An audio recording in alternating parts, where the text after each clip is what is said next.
Every coffee needs a lotus.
It's nice easing back into old routines, only now with extra care.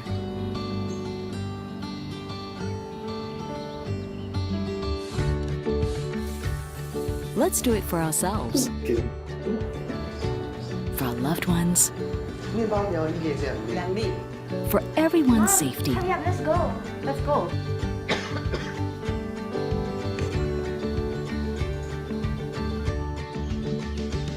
And staying safe starts at home. Nice. From how we work and learn, to the little ways we find joy. If you must head out, take extra care. Making a small effort, being mindful, they go a long way to keeping us all safe. The health of all depends on each one of us. So let's work together, using new tools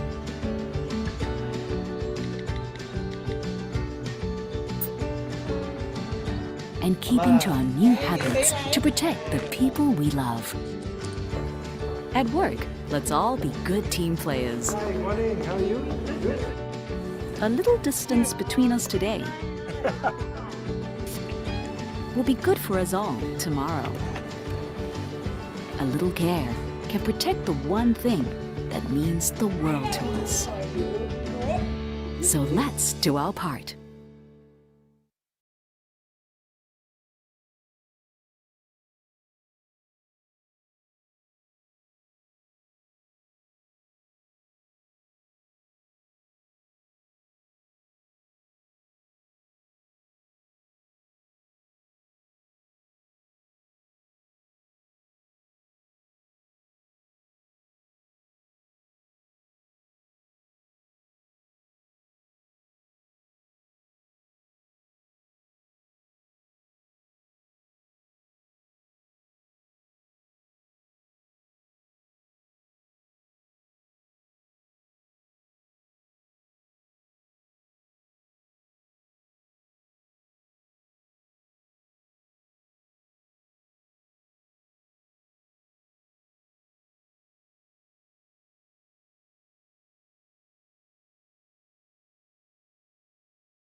The views and opinions expressed by the speaker host, commentator, or other third party in ARIVA webinars, e-learning events, and/or virtual masterclass are those of the speaker, host, commentator, or third party, and do not necessarily reflect and represent the views and opinions of ARIVA.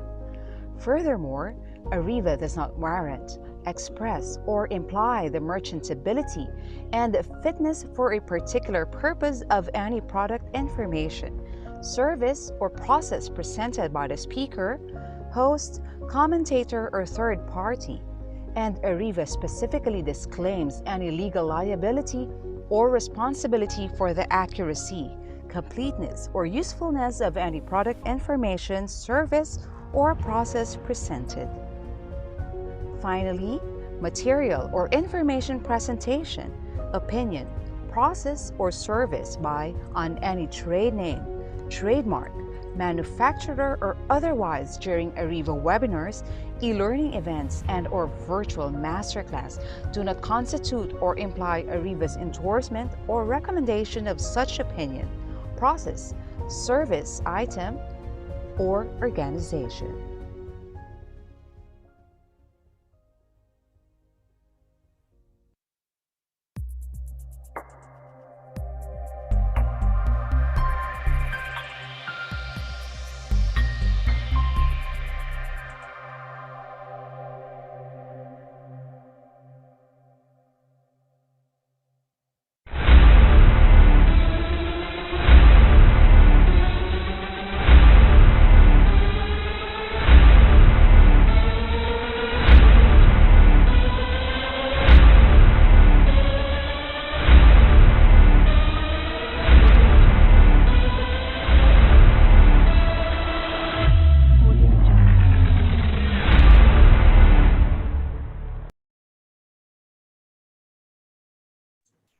Good afternoon, everyone. It's Fantastic Friday today, and welcome to another free live webinar brought to you by ARIVA Academy. This is Irish Samson welcoming you to the negotiation skills for career success, how to get what you want in business and life webinar.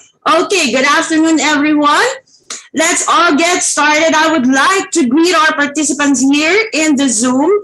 And also, I would like to greet as well our live stream participants who are watching right now via YouTube channel, ARIVA Academy and ARIVA Talks. We have a quote that says, knowledge is power and knowledge shared is power multiplied. So for our viewers in our YouTube channel, please do share this webinar to your colleagues, relatives, friends, so that more and more participants will benefit on this webinar, okay? So let's get started.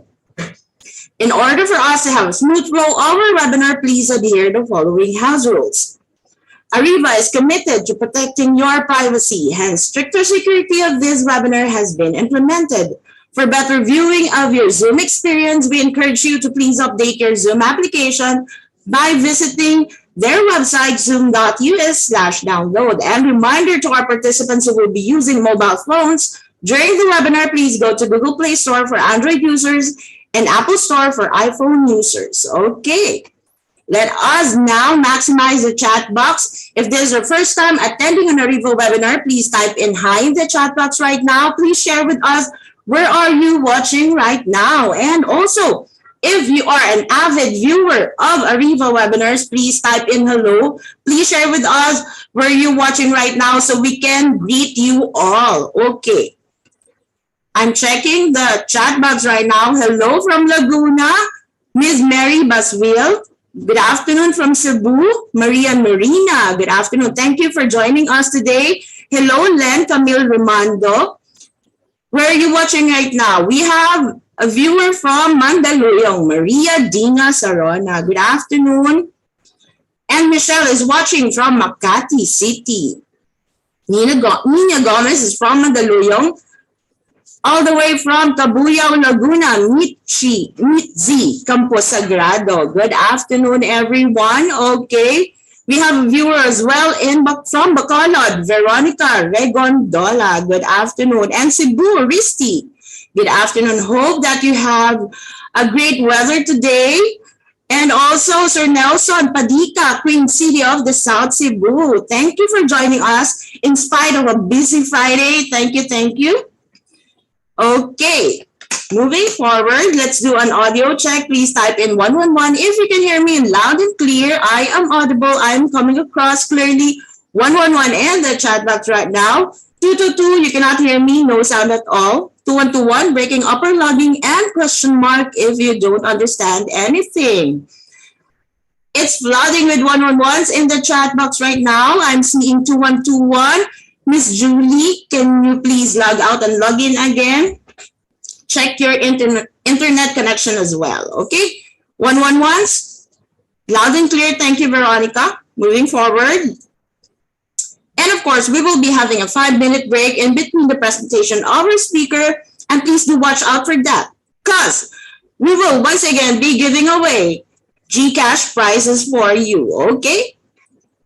And next, for Q&A guidelines, participants' microphones will be temporarily disabled by the administrator during discussion to avoid interruptions. For questions and clarifications during the provided time after each topic, please click the raise hand button. Wait for me to acknowledge your name and then you can unmute your audio, okay?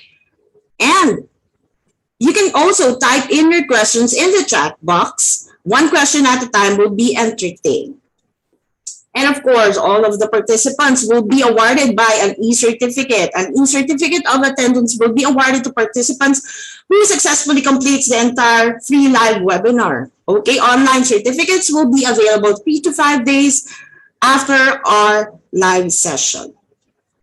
And of course, please scan this QR code. This will be directed to our feedback form. Please send us your comments, suggestions, suggested topics to discuss in order for us to improve our future learning events.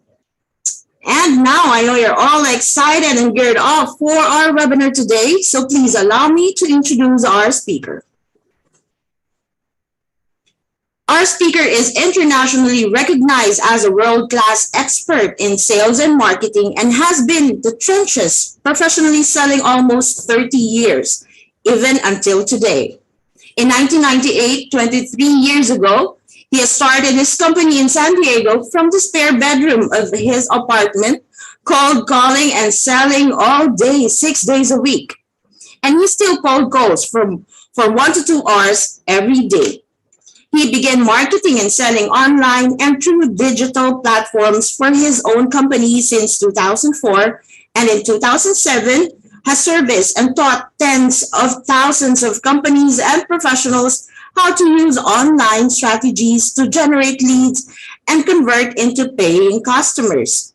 He has conducted over 180 training webinars, online workshops, and video trainings for several thousand attendees. The primary method to generate this business was using online marketing strategies. With a unique combination of online and offline strategies and skills, the success and practical applications of these strategies has resulted in successful achievement in the everyday selling habits. Everyone, as all now welcome our speaker, Coach Chris Randolph. Thank you so much, Irish. That was a wonderful introduction. Thank you. How's the weather in Paranaque today? A little bit of gloomy, sir. Oh, okay now. Sunny. Okay. Sunny. It's sunny and hot here. Okay, good.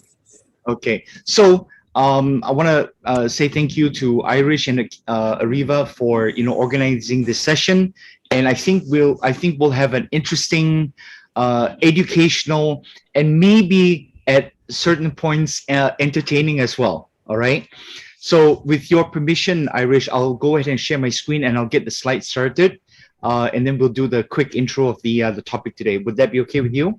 Yes, go ahead, Coach Chris. But before that, of course, I would like to request our participants to please open their cameras right now for a more engaging program. Come on, guys. We would love to see you. Go ahead, Coach. Okay, awesome. And you can see my screen, right? You can see the title screen. Okay, awesome. So I want to wish everyone good afternoon, magandang hapon. Everybody, welcome to our webinar masterclass today.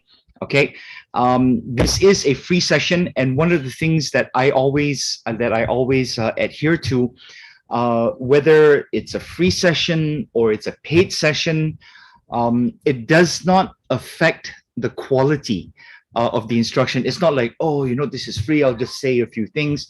I can promise you that Ariva and I have worked, quite intensely on getting the topics, and what I'm going to do is I'm going to explain it as simply as possible. So today we're going to be talking about negotiation, Irish, right?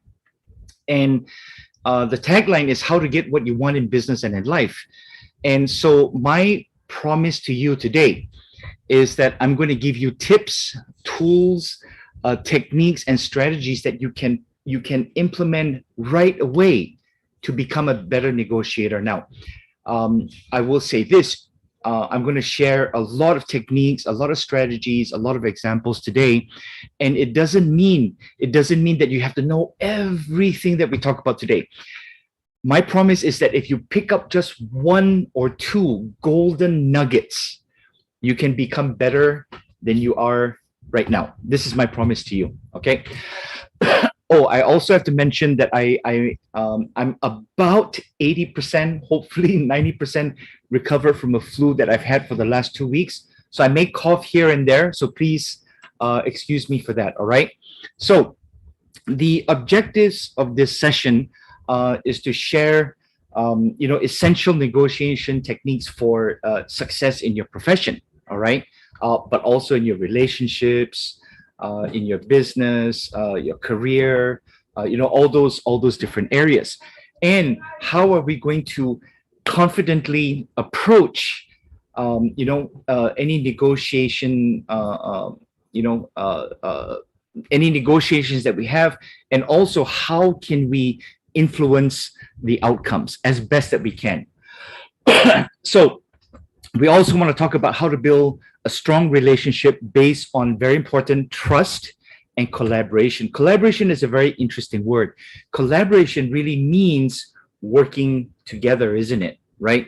Now, we need to understand that, there are different kinds of negotiation. All right. We have the one-on-one, we have the one-to-many, a negotiation where you are the seller, negotiation where you are the buyer, a negotiation where you have the weak position. All right. And we'll talk about that today as well. All right. And how, and also another scenario is where you are in a position of strength. Now, in any negotiation, in any negotiation scenario, there's a few outcomes. All right. Those few outcomes are as follows. These are the possible outcomes. I win, you win. I lose, you win. I lose, you lose. I win, and you lose. So we have these few. All right. Somebody put in a comment. Okay, understood. Okay, so these are all the possible outcomes. All right, and it covers, all the negotiation scenarios where these are the results. Now, for myself, I will always place a very, very high priority on I win and you win, where both parties win. Okay. If I'm not able to do the I win, you win, then I know this sounds a bit bad. Then I will focus on I win, you lose. All right. And I'm not saying that I'm going to make you lose. What I'm saying is that I need to be able to come out ahead and be advantageous in any negotiation situation. But regardless of your strength or your weakness, one of the things we'll talk about is how are we going to get the other party emotionally involved, logically involved. All right. So how are we going to get them to want what we have more than what than they have, if that makes sense. Okay. So, but one of the rules that I want to share with you also is, and I know this is on the flip side, one of the rules is you, Asya, you do not want to get overly emotionally attached in a negotiation. Okay, you must be able to say to yourself, you know what, I'm going to walk away from this. I'm going to turn it down. I'm not going to get it. All right. So we all know about negotiation, right? So when can and when should you negotiate? The simple answer is this: you can negotiate in literally almost any area, in any scenario, with any product and service. You know, some people say, oh, some things you cannot negotiate, right?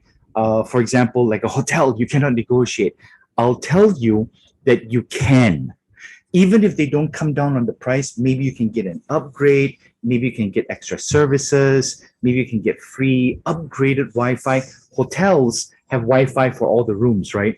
But do you know that most hotels have a higher, more powerful, if that makes sense, more powerful Wi-Fi? If you ask for it, sometimes when people ask for it, you have to pay for it. But if you do it the right way, you can get that for free, or as part of the room rate. Now, so these are all situations, all right? Whenever me, is the buyer, I will always, always, always ask for a better deal, ask for a lower price, ask for more services or free gifts. That, ladies and gentlemen, is negotiation as well. Now, Irish did a very good introduction, and I want to mention a couple things about myself. The first is I am not a guru, okay? I don't own $100 million company. I have several companies, okay? Everything that I share is, I never go, you know what? I hope this works for you, because nothing that I teach is theory, all right? Now, I'll ask you a question, and I want you to type your answer in the chat, all right? So if you're ready for the question, I'll ask you this question, and I want you to give me the answer. So the question is, which do you think is more important, talent or skills? If you think that skills is more important, type it in. If you think that talent is more important, type it in. I think everybody's typing in skills. You know what? Everybody is so smart today, all right? And well, somebody said both. If you have talent, you have to recognize it and you have to be able to use it, right? So I am living proof that you can function, you can excel, and you can be extremely successful with no talent, okay? I have very few talents, all right? In fact, maybe one or maybe two. So I focus on recognizing the skills that I need and going out and get them, and then practicing them and implementing them. This is the foundation of the excellence that I have. All right. I recognize that, hey, Chris, you know what? You're weak in this, you can improve in this. I go out, I get the skills, I practice it, and then I implement it. All right. So I'll give you a very quick background about myself so you will understand exactly what I mean when I talk about talent and skills. All right. So if you look at the top left corner of your screen, that's me. Okay. Alvin, depends on the situation. I don't know if I fully agree with that. Everything that we do, okay, everything that we do, it's skills, all right? Unless, it's like playing an instrument, then you need some natural talent, all right? So I was actually born in Singapore. My father passed away when I was about 7 years old. And I was never really a good student. Okay, if you were my parent, if you were my parent, you would like want to strangle me every single day, right? So I grew up not a very good student. After I finished school, high school, I went to work at a factory. So I was a manual laborer. Okay, no skill, no talent, just manual labor, carrying things, right? Then I joined the army. I enjoyed that. I did it for 6 years. And when I was 22, almost 23, I said, you know what? See, my dad's American, my mom's Chinese. All right. But he passed away when I was 7. So at the age of 22, 23, I said, you know what? I'm going to go to the US. So I went to the US, and how I picked the place where I was going to the US is my uncle's farm in a small little town. in California, in San Diego, small little town called Ramona. So he ran a farm, and so when I went there, I went to work for him. Same thing, manual labor. And one of the things is I didn't really like working on the farm, so I told him, I said, Uncle Herb, that's his name, Herb, right? I said, Uncle Herb, I think I want to go and get a job in town. Now, in the center top of your screen, that's the town. And that's the only road going into the town, right? So he found me a job. He knew the owner of this place called Big O Tires. And, I got the job, and my job was to, change tires and carry tires back and forth. And then so after about 6 or 7 months, the pay was low. Okay. After about 6 or 7 months, I was sitting with some friends and I said, hey, you know what? I need to make more money. And, it's really hard work. And they said, oh, you should get into sales.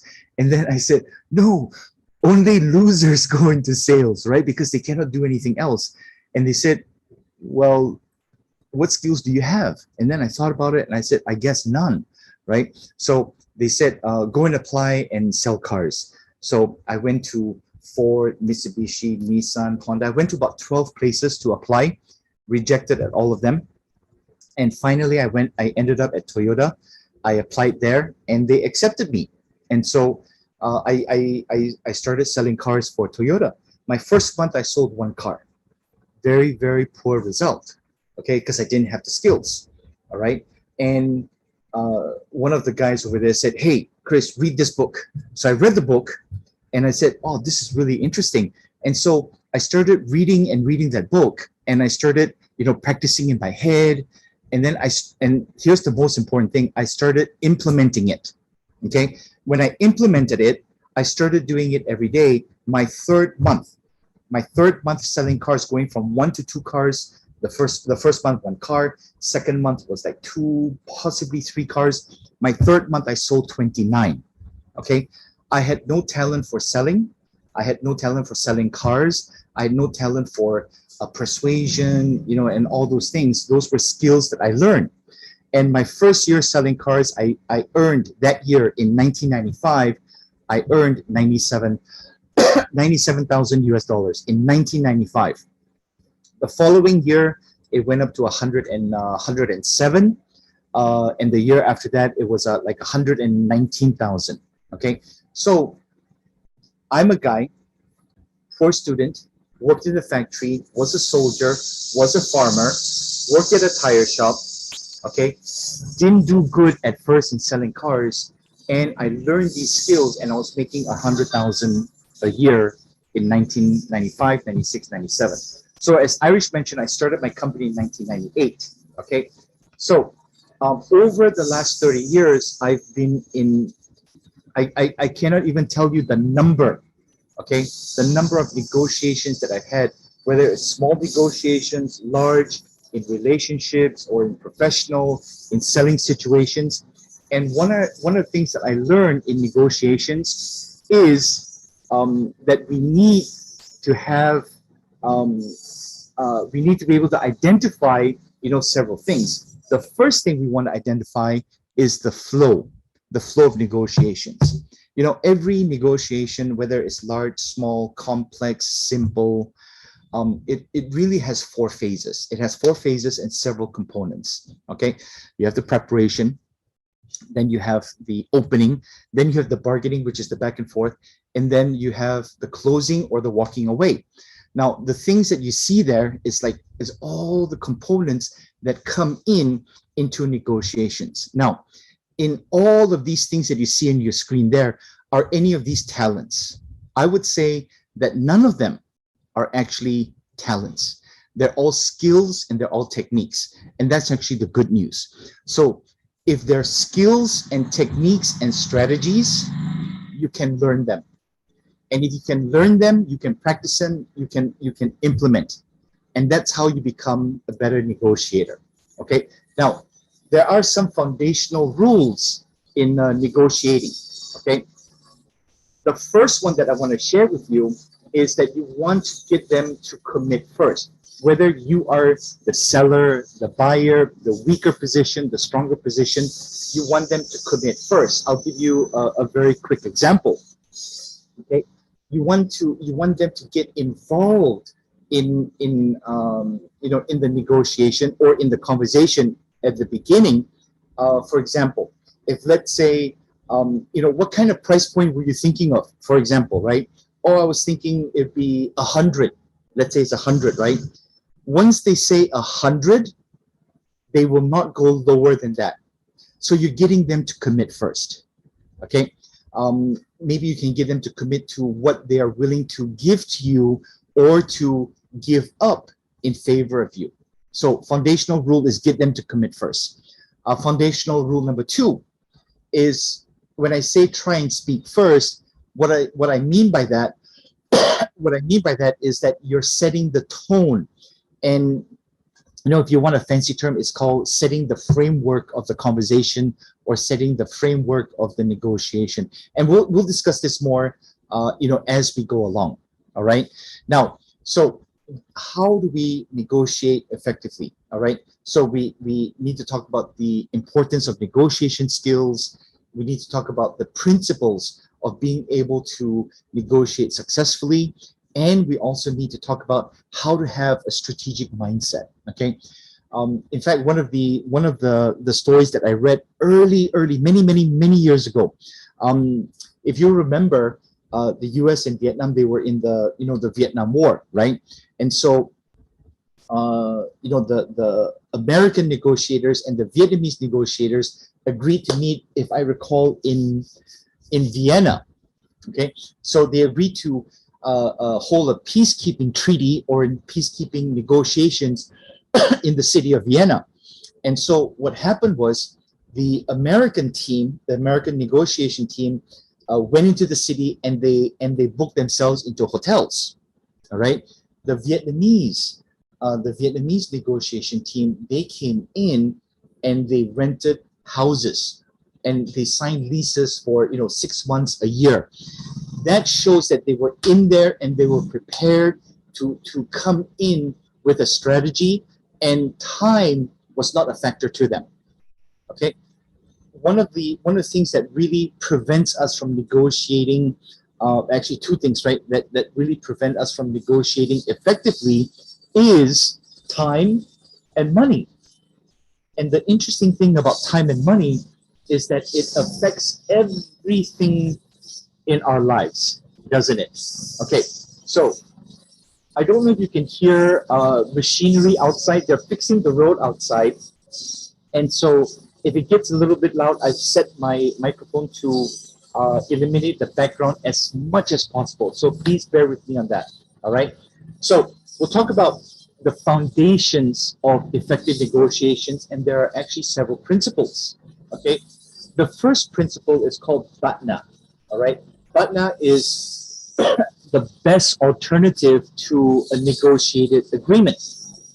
It's a concept used in negotiations to evaluate the options available to a party if they do not reach an agreement with another party. So what does that mean? In simple terms, BATNA, best alternative to a negotiated agreement, is like having a backup plan or a plan B when you're negotiating with someone. It means knowing what you can do or what other options you have if the negotiation doesn't work out the way that you want. So having a strong BATNA is important because it gives you the leverage and confidence during the negotiation. Oh, hold on. Can you all not hear me? Somebody messaged me. When you're messaging, ladies and gentlemen, if you're messaging me, just make sure that you put it in the open chat. Okay, so yeah, I mentioned that they're doing road works outside. Okay, but can you all still kind of hear me? It's like the construction outside is in and out. Yes, we can hear you clearly, Coach Chris. However, there's something in the background that we can hear as well. Okay, hold on. Let me just maybe move my microphone just a little bit and tell me how that is, Irish. Is that a little bit better? Better, Coach? We can hear you okay. now. Okay, good. As long as you can hear me, there's nothing I can do with the construction outside. They just started like 10 minutes ago, okay? So okay, so let's talk about BATNA, right? So we're talking about BATNA, best alternative to a negotiated agreement. So I was saying that it is important because it gives you leverage and it gives you confidence during the negotiation process. What does this simply mean? This simply means that you have to be prepared to either accept your minimum or walk away.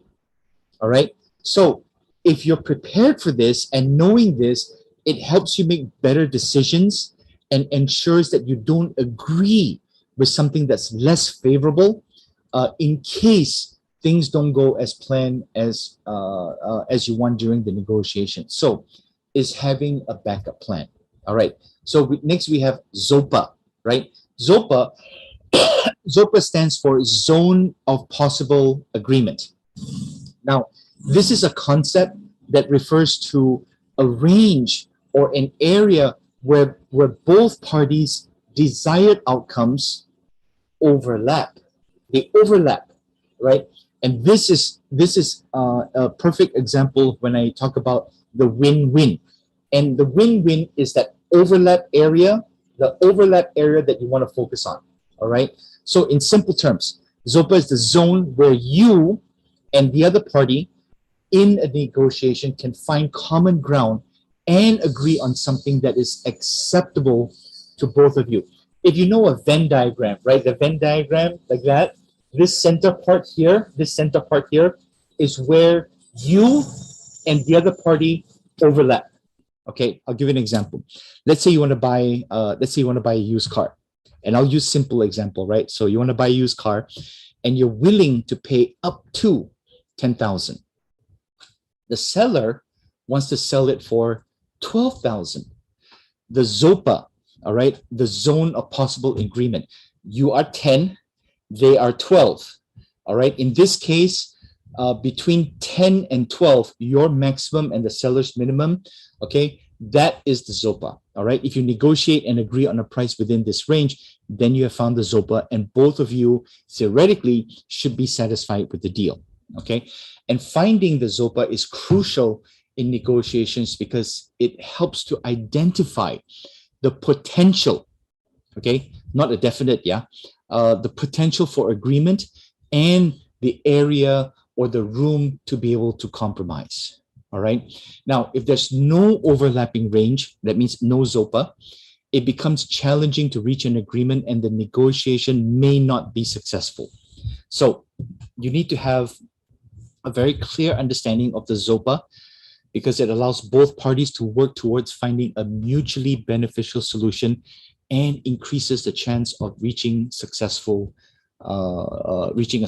outcome. So the third one is called the reservation and aspiration point.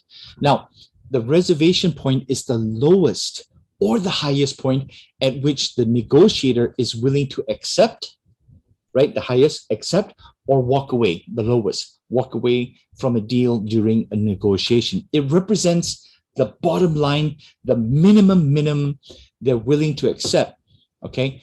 Now, in simple terms, the reservation point is like the lowest price that you're willing to sell something for or the highest price that you're willing to pay for something. It's like, I'm not going to go any lower than this, or I'm not going to pay more than this. Okay, let's use a simple example. Let's say you're selling a bicycle, okay, and your reservation point is 100. It means that you will not accept any offer below 100. If someone offers you 90, you would reject it because it falls below your reservation point. But if someone offers you 110, you would accept it because it's above your reservation point. Now, the aspiration point, which is also known as the target point, is the negotiator's ideal or desired outcome.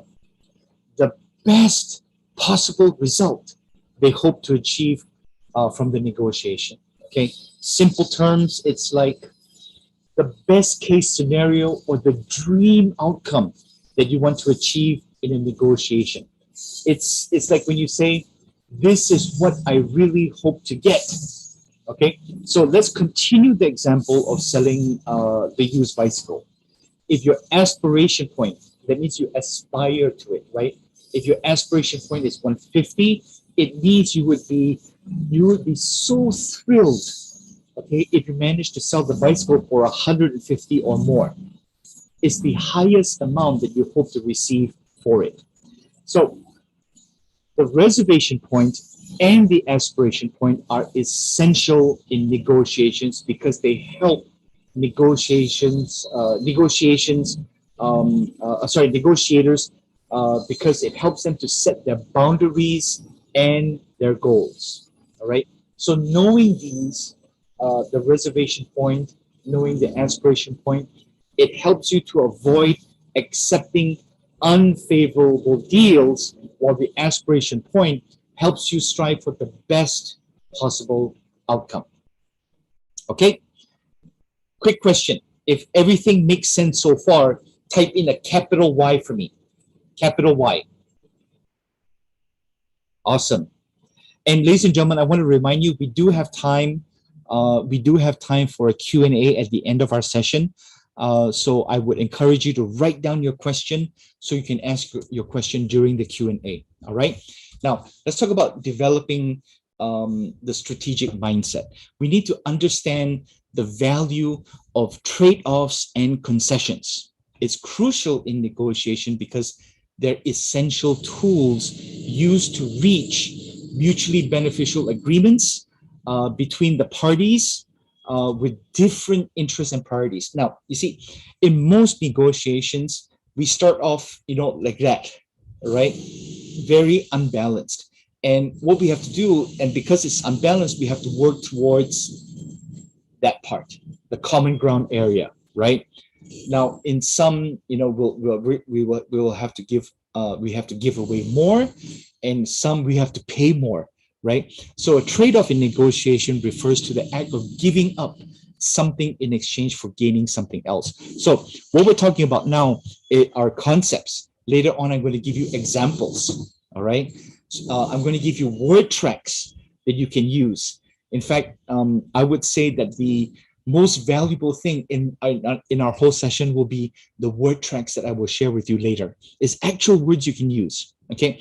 So trade-offs involves making strategic decisions about what you're willing to sacrifice in order to achieve your main objective.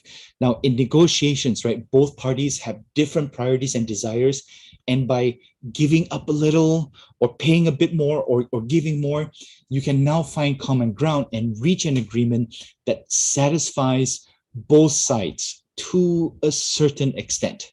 Remember, you have your reservation point. You have your point where you say, you know what, I'm not going to do this, and you walk away. Okay, so let's use an example. Imagine you're negotiating a job offer with a potential employer. You, of course, want a higher salary, right? Everybody wants that, isn't it? Nod your head, say yes. Okay, you value a higher salary, but the employer may have budget constraints. So to find a trade-off, you might be willing to accept a slightly lower salary in exchange for additional benefits like flexible working hours or more vacation days. The employer may value your expertise and skills, and they may offer a higher salary while asking for a longer commitment to the position. Okay, so that's what trade-offs are. Concessions. So a trade-off is like, I give you something, you give me something, right? A concession, on the other hand, are specific offers or specific compromises made by one side to the other without any real exchange. Okay, so the concessions are often given in response to requests or demands from the other party. So making a concession is a key strategy to build trust and maintain a positive negotiation atmosphere.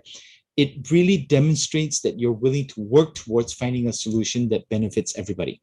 So continuing with the job offer example, if the employer offers a salary slightly lower than your initial expectation, you may decide to make a concession by agreeing to the lower salary while requesting additional benefits like maybe professional development opportunities or a signing bonus or maybe a guaranteed promotion based on certain requirements. So if you can understand trade-offs and concession, in finding the middle ground that allows all the parties to feel that they're all being respected and their requests are met. Okay, it helps create a positive and cooperative negotiation environment. One of the things I want to mention is that a lot of people think negotiation means like that, right? No, negotiation should really mean this. Okay, if that makes sense. Now, you also want to do research. What are the kinds of research that you should do? You should find out. Now, this is in a slightly more complex negotiation situation. Okay, so you need to be able to gather data, gather information, right? What does the other party need? What do they need? What do they want? And what are they interested in? All right. And you take these and you analyze it according to these 3 bullet points: the context, the market trend, and the industry benchmarks. Okay. Now let's talk about setting clear goals and objectives. Okay. When you enter into any kind of a negotiation, you must define your specific outcome. I'll share a personal example with you. I'm in Davao City. All right. We have an academy that we focus on children. Okay, and so we rent, and our landlord they're actually quite nice. It's a big company. All right. So, but the problem is the parking. The parking is a challenge because a lot of the tenants have assigned parking, and we don't. They said, oh, when a spot opens up, we'll give it to you. Okay. So we've been floating around in different spots in the parking for maybe about 6 months. Then one of the landlords, I guess he was like the supervisor, came down and started yelling at us and shouting and saying, "Why are you parking there?" And so I wasn't around, but I heard about this, and I wasn't very happy that that they shouted at my team, right? So I went in the next day and I talked to the manager representing the owner, the landlord, right? And so when I went there, my intention, this was my outcome. My intention was to get and assign parking. That was my intention. So in my mind, I prepared what was I going to say, what was I going to ask for, how was I going to put it across. So that was my specific outcome.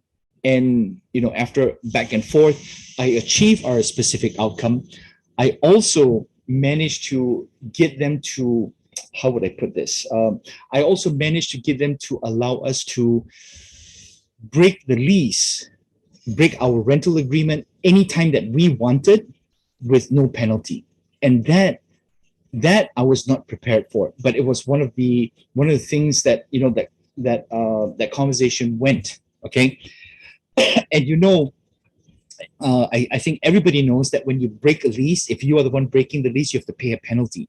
But we were given the concession that any time that we wanted to leave that office, we could leave within that lease period, right? With no penalty at all. All right. Now, so this was an unexpected result. So when you go into any negotiation situation, you have to define your outcome. Then you have to say, what is your desired result, right? And then you have to align the goals with the overall objectives. Okay. Now let's get into part 2, because remember, we're covering a few things today. So part 2 is how do you master negotiation techniques. All right. Notice in everything that I'm sharing with you, I have never said, oh, you need to develop this talent, right? You need to have a talent for Batna or Zopa or all these things. I never said you have to develop a talent. All right. when we talk about techniques, we're talking about skills. Okay. And so how do you get good at skills? You learn the skill, you practice it, and you implement it, and you keep doing it over and over again. And it's really basically rinse and repeat. Okay, so we're going to be talking about mastering negotiation techniques. Okay, the first is preparation. On the next slide, I'm going to give you a tool, and you may want to take a picture or a screenshot of this. All right, on the next slide. All right, so the preparation strategy is you must know the background, the preferences, and the negotiation style of the person or the party that you're negotiating with. If you've never met them before, you need to identify this as soon as possible, whether they're passive, whether they're aggressive, whether they're focusing more on the money, whether they're focusing more on, the other tangibles or intangibles that they want to get or they're willing to give up. Then you need to be very aware of this. You must be aware of this. The strengths and weaknesses of your position and the strengths and weaknesses of their position. Okay. How badly do they want what you have? All right. If you are the buyer, do they want your money more than what they're selling? Okay. So you need to know the strengths and weaknesses of your position as well as their position. Okay. Now I'm going to give you this tool. Okay, you can take a screenshot, you can write it down, but this gives you an idea. Okay, not when you're going in to buy a used bicycle. All right, you need to have this in most of the negotiations that you're doing. All right, what is their likely approach? What is the anticipated difficulty? What is the package offer? What are they offering? What are you offering? What are the obstacles that you might be facing that they're going to throw at you? All right. You see, a lot of people are surprised in negotiations when somebody says something and they're like, "Oh no, what is that?" Right? So you're surprised because you did not anticipate it. How strong of a negotiator do you think you would be if you identified all of these obstacles and difficulties and you had a solution or a possible answer for these things? You may not have to verbalize the answer or the solution, but you must be able to have it prepared and at your fingertips. Okay, so the fourth thing that you have to answer on this sheet is, what am I willing to give up? Remember, we talked about the reservation point. At what point am I going to say, "Nope, it's not worth it, I'm walking away"? But you need to know, what am I willing to give up? Oh, and in case it's not clear, ladies and gentlemen, you don't say, "I'm going to give you this, and this." Don't do that. What you do is you give it away one at a time or two at a time, one at a time, two at a time. Give it away slowly, because don't give away all of your aces, right? So you need to know these things. Okay, if you only knew these four things that you see on your screen, I can promise you, immediately you would be a better negotiator. Immediately, guaranteed. Okay, now let's talk about the next thing. Irish, just to let you know, we'll talk about this slide and possibly the next slide, and then we'll take our break at 2:45. Would that be okay with you? Yes, coach. Okay, thank you, Irish. So when we talk about effective communication, okay, we need to articulate, or we need to state your needs, our needs and interests clearly and persuasively. Okay, what does persuasion actually mean? Persuasion means, telling the other person and giving them an emotional and logical reason on why you're doing what you do. All right. And when I say articulate, I don't mean that you have to be an orator or a debate champion, or everything has to be perfect grammatically, whatever language it is, right? But you need to be able to bring your message across to them so that they understand. And you need to be able to do this as simply and as clearly as possible. So we have two sides to communication, don't we? The first side is talking. What do y'all think is the second side? Anybody can share with me. If one side is the talking, what is the other side? You can type your answer in the chat. If one side is talking, what is the other side? Very good. You know what? All of you are very intelligent and paying close attention. Thank you so much for that. Thank you. Okay. Yes, the other side is listening. Now, let me ask you this. In any negotiation, is it more important to talk more or to listen more? In my opinion and my suggestion in all my instruction, I will tell you that you need to talk, okay, to a certain point, and then you need to listen more.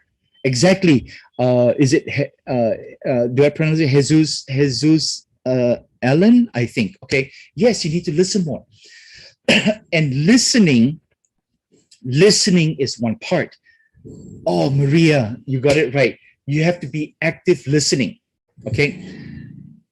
Let's take that word active listening.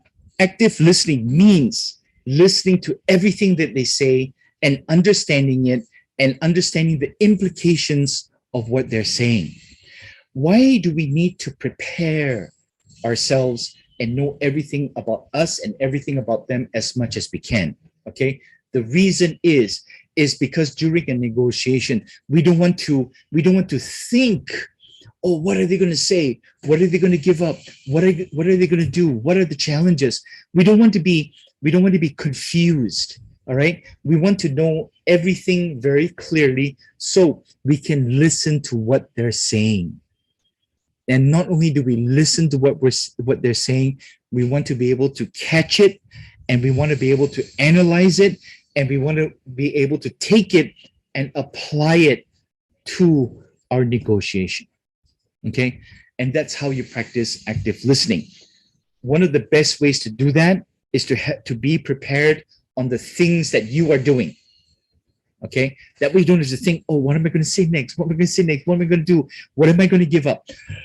You need to be prepared with all these things. And you need to listen exactly to what they're saying. Okay? So with that, I'm going to turn it over to Irish for our break. And then we're going to come back with more interesting stuff. Okay? Irish, I'm going to unshare my screen so that you can take control. Yes, thank you, Coach. That was indeed a lot. Thank you for sharing with us the essentials of having a strategic negotiation skills. Thank you for sharing with us BATNA, ZOPA, and of course, effective communication and active listening. So we will pause for a quick break.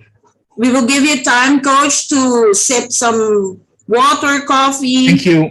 Grab your snacks there. Okay, and we will see you in a while. For our participants, this is our time. We will be having our quick game and we will be giving away GCash prizes. Okay, are you ready? Thumbs up, please, if you're ready. Thank you, Miss Veronica. What about the others who would like to win 200 pesos GCash worth? Okay. Of course. Let's share. What's our game? It's Guess the Movie. I know most of you already know the mechanics. We will be playing some movie clips, and all you have to do is guess the correct, complete title of the movie. The first person to type in the correct answer will, of course, win 200 pesos GCash. Okay? Let's get started. Arriva team, please play the movie clip. I love you guys. Thank you.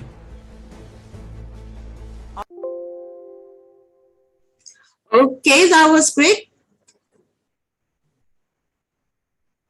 Okay, are we good? I love you guys.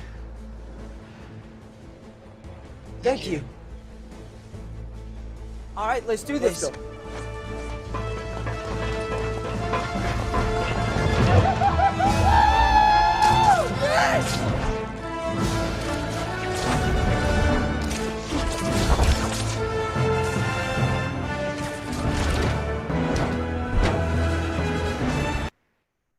Who doesn't watch this movie? It's flooding with Spider-Mans in the chat box. Spider-Man, the Flash, okay. Spider-Man, No Way Home. What about the others? Spider-Man Multiverse, but we have to check out the correct complete title of the movie, and the correct title is Spider-Man No Way Home.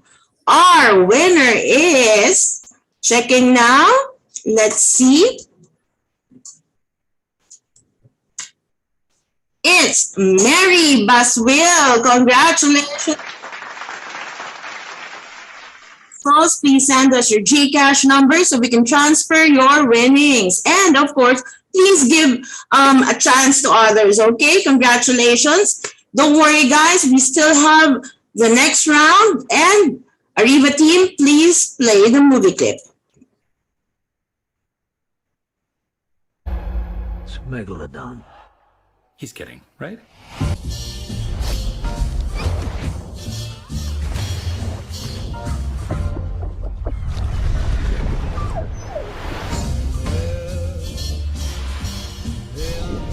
That thing's out there. We need to find it and kill it. Why don't you just put a tracker on it?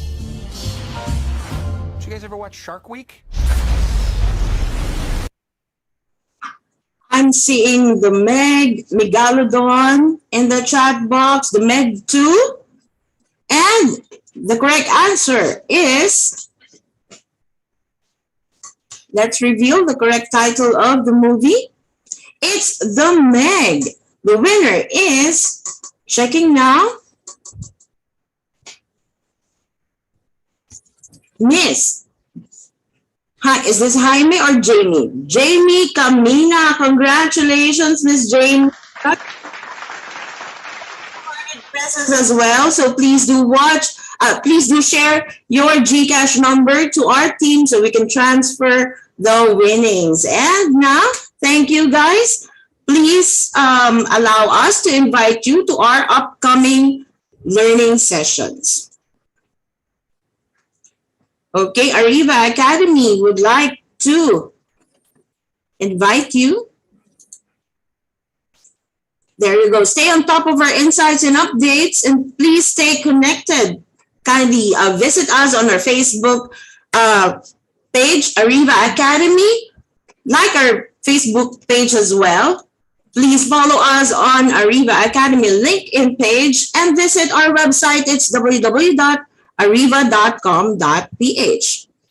We are also on Viber. Please join our Viber community. Please scan this QR code and to know more about our upcoming learning programs. And if you missed watching the free live webinars that we had, actually the free live webinars that we had, it started 3 years ago. So if you want to watch the replay of this session and the other sessions, please do subscribe to our YouTube channel. It's Arriva Academy and Arriva Talks.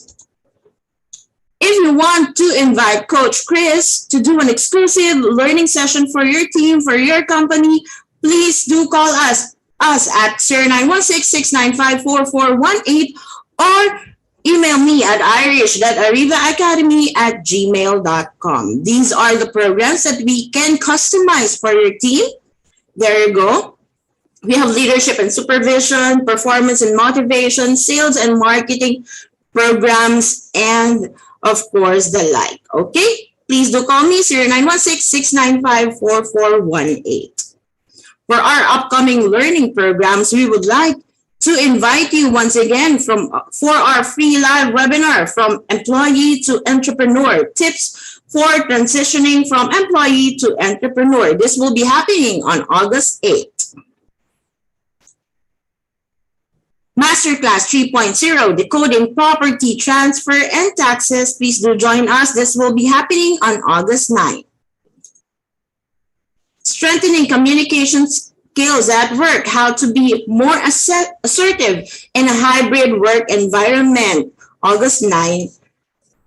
And also another Masterclass 3.0, Critical Thinking and Problem-Solving Strategies for Effective Decision Making. This will be happening on August 10th. and a hybrid learning session. So if you're interested, please do call us. Another masterclass, professional telephone etiquette at workplaces matter. Customer care skills and golden rules on phone etiquette, August 11. Okay. Social media marketing strategy and advertising mastery. How to use Facebook, Twitter, Instagram, and TikTok to boost your business, August 16. Another hybrid learning session, supervisory leadership excellence, essential skills and proficiencies for great supervisors. This will be a hybrid learning event as well on August 17. And we have invited the spokespersons from SSS, Pag-ibig, PhilHealth, and DOLE. Please do join us. Employment, Compensation, and Employee Benefits Forum, Employer's Guide in Compliance of DOLE, ECC, SSS, Pag-ibig, and PhilHealth regulations. This will be on August 23. So if you're interested to join, please do call ARIVA Academy. We will be having our 19th mini MBA for executive assistants, secretaries, and admin professionals happening on August 24. Delivering exceptional customer service, going above and beyond, August 25. Information security management system, managing information security towards strategic compliance of the data privacy law and regulations. If you want to know more about that, please do join us on August 30. 12 Essentials of Effective Logistics Operations and Warehouse Management, August 31.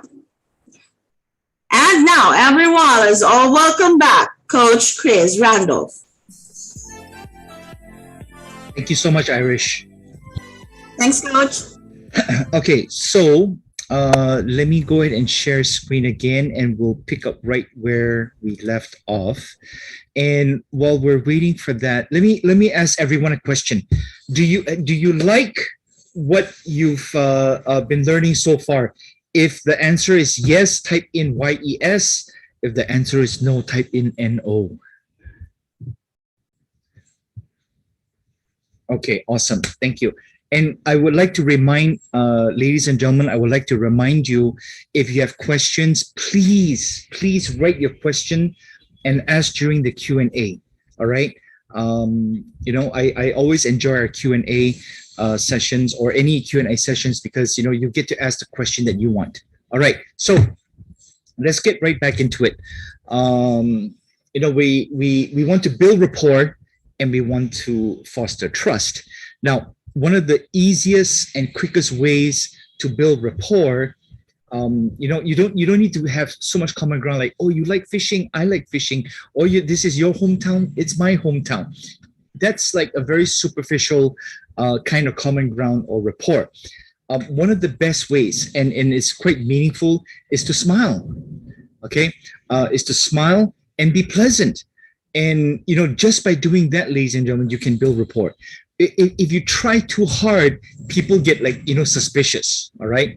When doing your preparation, empathy means putting yourself in the other person's shoes, right? That's all it is. So in any negotiation, yes, we want to go for the win-win. Failing the win-win, and I know this sounds a bit bad, but failing the win-win, I will go for the I win and you don't win so much. All right.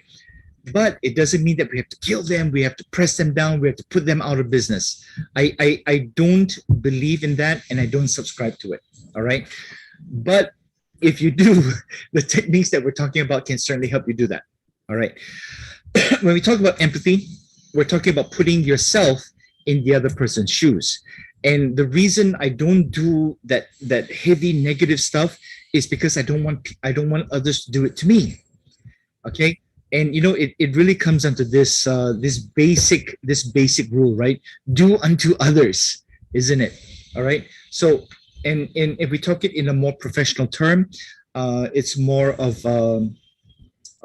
treat others how you would like to be treated. And I think that's a very good rule to live by. Okay. Now let's talk about how to come up with a creative solution. Okay, you cannot really, well, I guess you can, but you cannot expect 100% of the time that during the negotiation, unless you keep an open mind and you have active listening, right, that you can come up with an elegant win-win, not solution, win-win scenario. Sorry, yes, win-win solution. But you can anticipate these win-win solutions by brainstorming and writing down and thinking of win-win scenarios. All right. The win-win scenarios will be, like I win, you win, what does that look like? And then you establish your parameters. All right. And earlier we talked about the zone, right? Where you have what you want and what they want. And when it overlaps, that area is where we should really ideally end up. Okay. So I want you, and this would be in more complex situations, but even in simple situations, right? Let's say you want to fix your mobile phone. Let's say you want to buy a dress or a suit, or you want to buy something, or you want to sell something. You need to brainstorm these things and have at least a little bit of preparation. Okay. Now, let's get into part 3, overcoming challenges and achieving win-win outcomes. Now, remember, we always want to focus on win-win, okay? Failing which, my backup will be I win and you lose. And I don't mean that you're a loser or you lose, but I want to make sure that I come out ahead, all right? And this is the selfish part, the profitable part of business, isn't it, right? So when we have difficult negotiations, all right, once again, you can have the preparation. You identify or you prepare the points where there's going to be conflict or where there's going to be objections. You have to be prepared that the other party is going to say, no, it's too high. No, we don't want this. We want, you need to identify all those things, and you need to have a solution for them so that when they bring it up, you're prepared. You are prepared. We never want to be surprised in a negotiation. Okay. Now, can you prepare 100%? Hopefully you can. Realistically, not all the time. All right. Now, when there are conflicts, you want to address those conflicts with tact and diplomacy. Tact, okay, is something that is not easily done. All right. So, but you can do it with tone. You can do it with words. You can do it with gestures. All right. For example, if let's say someone's really aggressive in the negotiation with you, you can say something like, you know what? I don't understand the aggressiveness. Can I ask you a favor? Can we work together towards finding a solution? You see, so you address the aggressiveness, and you're trying to get them on board on the same side with you so that you can find the solution together. Instead of saying, why are you so fierce? Right? You basically said the same thing, but in a different way. Okay, I hope that makes sense. Okay, managing personalities and emotions. We kind of talked about this a little bit. We want to stay composed. Now, does it mean that you should never or can never lose your temper? No. I have done this more than once, but not as a habit. All right. And this is more when I am the buyer rather than seller, but I have done this when I'm the seller as well. Okay. Where it's like I show my impatience and I show my anger a little bit. Okay. I don't explode like a volcano, but I show the irritation, I show the anger, and it makes the other, I show it so the other person comes down. So if we were to put a phrase on it or to put a label on it, it's a calculated display. And when I say calculated display, it means that it's done on purpose. It's not that I'm really angry. It's a technique. It's a technique to show some emotion. Okay, but more often than not, you should stay composed and focused even under pressure. Staying focused under pressure is actually not easy to do. All right, I think we all can agree with this. But the easiest way to stay focused under pressure is to anticipate all of these situations, because most of the time when we feel under pressure, we lash out. And the reason we feel under pressure is because we're surprised. We're surprised by it, right? But if you anticipate it or you expect it, and then when it shows up, it's like, I knew this would happen. And then you can stay composed and you can stay focused, because maybe the other side, just like me, when I do this sometimes, I show anger, I show irritation, right? But if you anticipate that will happen, you will not feel pressure at all, okay? You must have, sorry, this one is actually 1 point, yeah, not 2 bullet points. It's emotional intelligence to navigate sensitive situations. Now, when we talk about emotional intelligence, we're really talking about EQ, right? Emotional quotient. Emotional quotient is, to put it in a very simple term, is empathy. That's it. It's empathy and, excuse me, 1 second.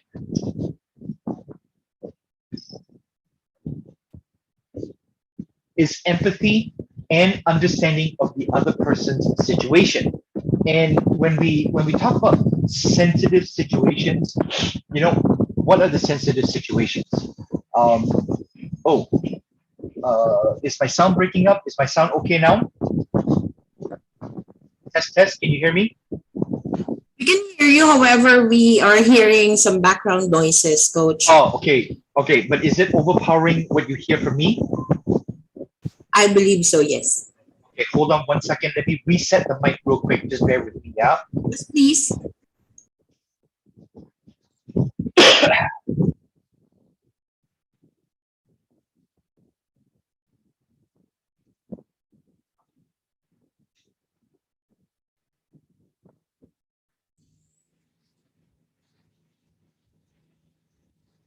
Okay, is that better? All good, Coach. Thank you so much. Anytime the sound goes up, please let me know. All right, then I can make the adjustment right away. Okay, thank you so much, Irish. Excuse me.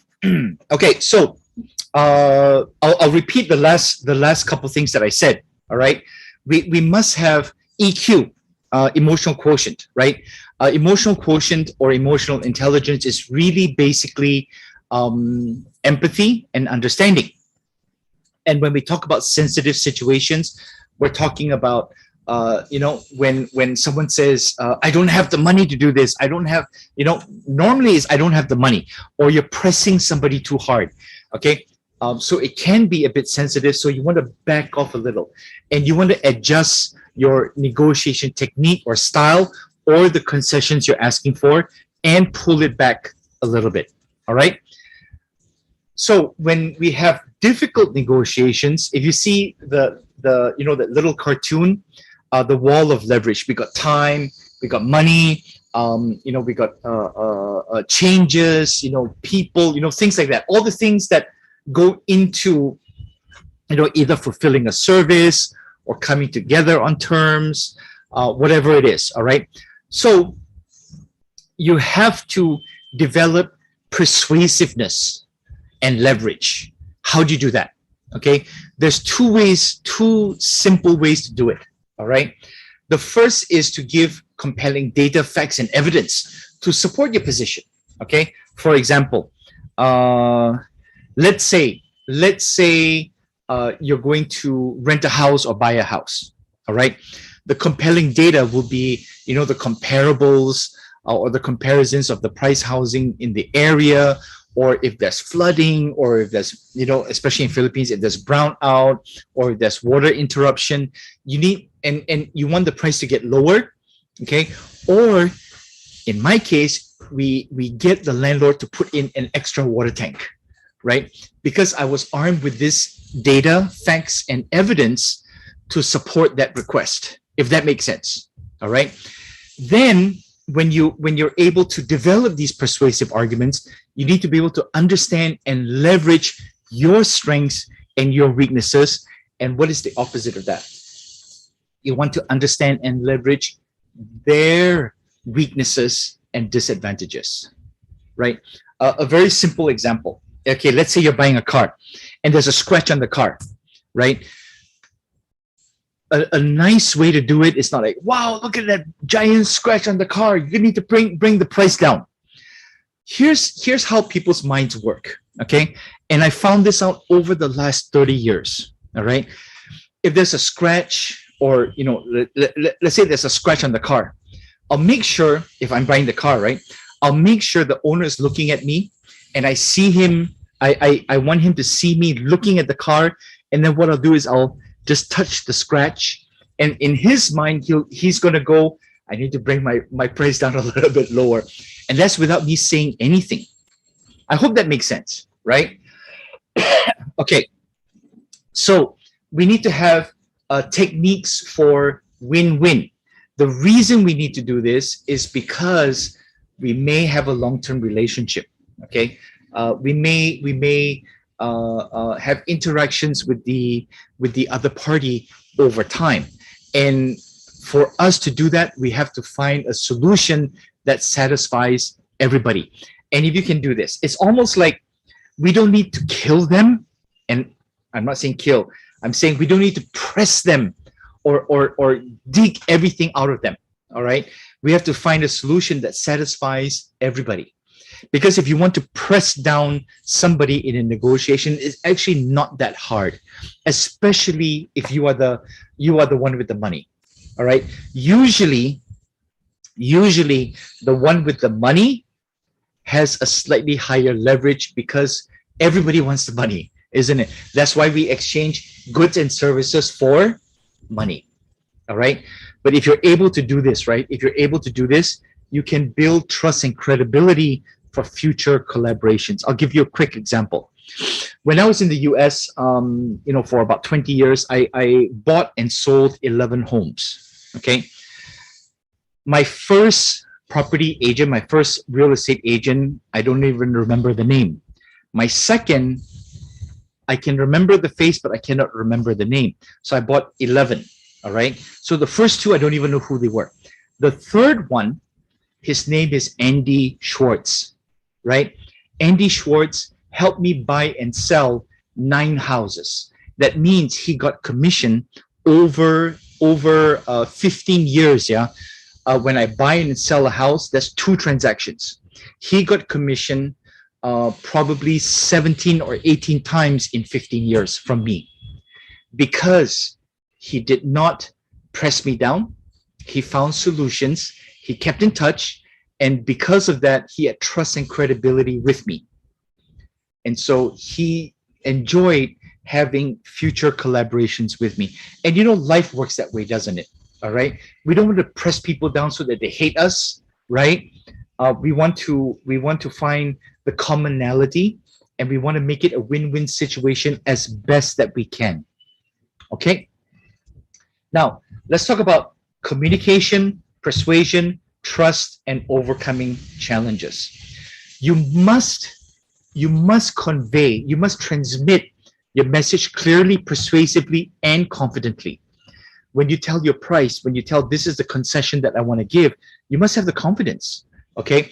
You can give hesitation, but it needs to be a measured hesitation. And when you give hesitation, don't hesitate because you're hesitating. Hesitate because it brings your point across.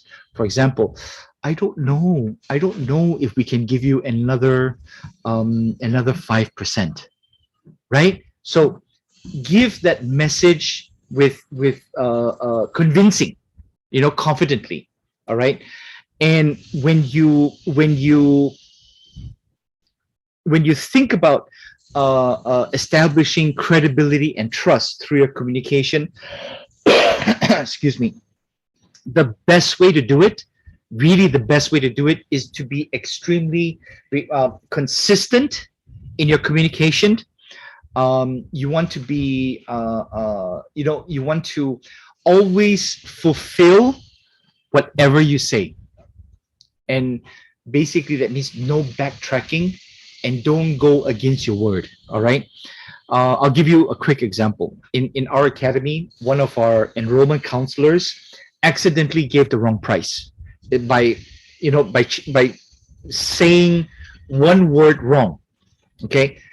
And I won't mention what it is, but by saying that one word wrong, it became like a 50% discount. Okay. So what did we do? I retrained the enrollment counselor to never say it that way again. And you know what? We never went to the customer. We never went to the parent and said, you know what? We told you the wrong price. This is the actual price. Imagine how many times have you had a situation where you buy something, you agree to it. I know I have, right? We agree to it, and then we're going to get it, and they said, oh, we gave the wrong price. Do you know how disappointing that feeling is? Okay. I remember the last time this happened was probably 2 or 3 weeks ago. I was buying books. The price tag on the book was whatever it is. And I said, wow, that's a good deal. So I brought the book up to the cashier, and they said, oh, we actually put the wrong price on it. And I said, I don't care, right? Y'all put the price on it. I saw the price. It's in a public area. I said yes to the price, and I'm paying for it. And they said, oh, no, we cannot honor the price because somebody in the warehouse put the wrong price. Okay. So I told them that I will never, ever buy from them again. Okay. So this is how, if you make a mistake, own up to it, right? If you say something, honor it and don't take it away. I hope that makes sense. Okay. Now, when we mention frame arguments to appeal to their senses and then use language and tone. Okay. I'm going to keep this, and I'm going to explain this in the word tracks. All right. The word tracks are actually very effective to the things that you see on the screen. Now, we talked about building rapport and finding common ground. And I want to reinforce and reiterate reliability and commitment. If you make a mistake, okay, you have to own up to it. If you have to backtrack your mistake, apologize and explain. Okay, I can almost promise that more than half will understand. Okay, but if you're like the place where I bought the book and they kept giving excuses, it's like, you know what? Too many excuses. You made the mistake. I agreed to it, and then now you're trying to backtrack. Okay, so let's get into word tracks. Word tracks is very interesting. All the things that we talked about, okay, has all been theory, right? Everything up to this point. I develop on the theory by giving you examples and elaboration. Everything that we've talked about so far has been skills and techniques. I have never asked you, oh, you need to develop this talent of demonstrating real life. No, they're all skills and techniques. And because they're skills and techniques, you can learn them, you can practice them, and you can implement them. So I'm going to give you some word tracks. I'm going to give you I think 4 or 5 word tracks that if you take this and put it into your negotiations, you will become better immediately. Okay. If you all want to have that, type in good to go or type in G to G for good to go if you want to have that now. I think there's over 200 of us here. So you need to give me the good to goes, and then I'll share it with you. Go. Okay. Okay. So here are the word tracks. Very simple. They're so simple, ladies and gentlemen. They're so simple, yet so effective. Okay. The first is, let's say whatever they say, blah, blah, blah, $100, whatever they say. This, you don't say yes, you don't say no. You just ask this simple question, exactly like this. Can you do better than that? And nod your head. Can you do better than that? They will take whatever they said and they will evaluate, can I do better than that or not? And then they're going to give you the answer. More often than not, they will come down a little bit or they're going to give you something. Okay. If you are the seller, okay, and they say, how much, example, how much do you want to spend? how much do you want to pay for this? And they say 100. All you have to say is up to. Now, can you do better than that? And up to are the exact opposite, isn't it? Right? So they say, I can do 100. Your immediate response should be up to. And then they're going to reevaluate. They're going to say maybe 120. If they say 100 up to 120, 120 now is the starting point. Does that make sense? Okay. If they tell you, if you say, what is the price of this? What is the price of this? If you ask them, what is the price of this? And they give you the price, and then you go, ooh, like as if it physically, as if the price that they said, as if the price that they said physically hurts you. It's like, oh, how much is this? Ooh, 100? Right? And then, so what you're doing is you're preparing them for the next question. What do you think is the next question? Okay, let's say you go, how much is that? Oh, it's 100. It's like physically hurting. And then you go, can you do better than that? And then they saw the flinch. Psychologically, okay, their mind will be, oh, I need to bring it a little bit lower. And then you go, can you do better than that? And then they bring it down. Okay. You can even add in this. Can you do better than that? And the word because I'm on a budget, because I don't want to have to get approval, because I really like this. Add in the word because as the justification for why you're asking. Okay. Another word track is I'm not sure I can do that. All right. I'm not sure I can do that. And then you can follow it up with, if I were able to do that, would you buy this now? Example. Oh, I'm not sure if I can do that. And so you're preparing them psychologically for either a lowering or for them to take away their demand. Oh, I'm not sure I can do that. But if you possibly can, don't say, yes, I can do it right away. All right. You want their commitment first, right? So they say, can you do it for 100? Oh, I'm not sure I can do that. But if I were able to do that, you would take it right now, right? Do you see the difference, ladies and gentlemen? So do you all like these word tracks? If you like these word tracks, type in L-I-K-E, like. If you really, really like them, capital L, capital I-K-N-E. Now, for those of you that like it, I want you to promise me that you will use them. Okay? Now, let's talk about concessions. When you give concessions, you cannot just give the concession like they say, oh, can you do this? Oh, yeah, I can do it. You always have, thank you, Jesus Allen, I think, okay? I promise I will do that, he says, all right? When you give concessions, when they say, can you give us a 10% discount? Don't just go, oh, yeah, I can do it. Always go, I can do it because my boss authorized, we have overstock, whatever it is, okay? Can you give a 10% discount? I can give you a 10% discount if you take two, example, okay? Make it hypothetical. One of my favorite techniques is making it hypothetical. And this is how it goes, all right? So we would talk to a client on the phone, and then they say, oh, can you do it for an additional example? Yeah, can you do it for an additional 10% discount? I will go, wow, 10% is really a lot. But you know what? Let me ask you this question. My boss is in a good mood today.